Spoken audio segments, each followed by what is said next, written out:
Bonjour, Crazy Baldhead au centre de formation Apax Design pour cette 6e vidéo sur Machine Jam. Donc, nous avons un morceau qui tourne, à peu près différents éléments, et nous allons nous intéresser aux fonctions de mixage de Machine Jam.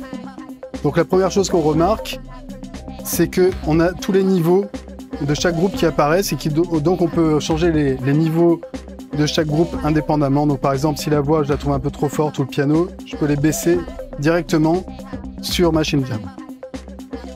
Maintenant, je peux sélectionner par exemple le groupe vocal. Et si je fais Shift Level et que je sélectionne les pads, là j'ai accès aux fonctions panoramiques. Donc je peux changer la répartition à droite et à gauche de chaque son. Une autre fonction qu'on peut utiliser assez facilement, c'est une fonction de sidechain par exemple, si je veux faire ressortir le kick, par exemple sur le son de percu, par rapport au son de percu. Sur le groupe, je vais rajouter donc contrôle, je sélectionne mon groupe. Après le filtre, je vais rajouter un compresseur. Donc je vais dans mes effets, je vais rajouter un compresseur. Et là, dans mes effets, comme source du sidechain, je vais sélectionner le kick.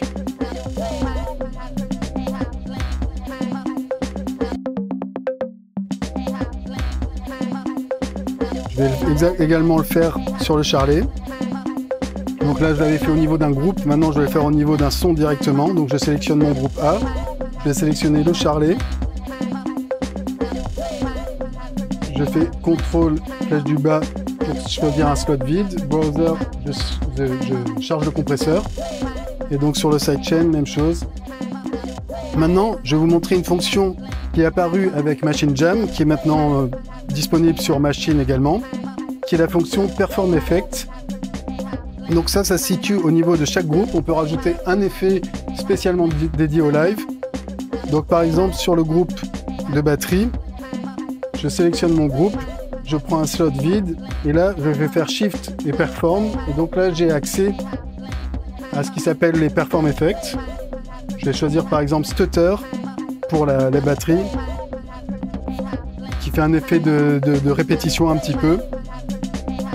Je vais appliquer la même chose sur le groupe vocal.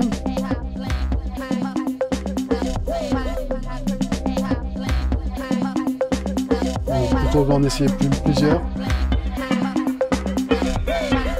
Là, j'ai l'effet ring. Là, on entend bien l'effet stutter.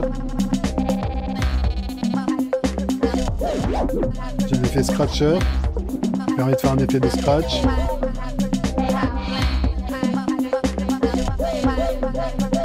Je vais mettre plutôt cet effet-là d'écho. Et voilà, sur chaque groupe, je vais pouvoir rajouter un effet. Donc, je vais faire sur le groupe de basse, je vais mettre un effet de filtre. Sur le groupe de mes petites percus, je vais essayer différents effets, voir lequel fonctionne le mieux.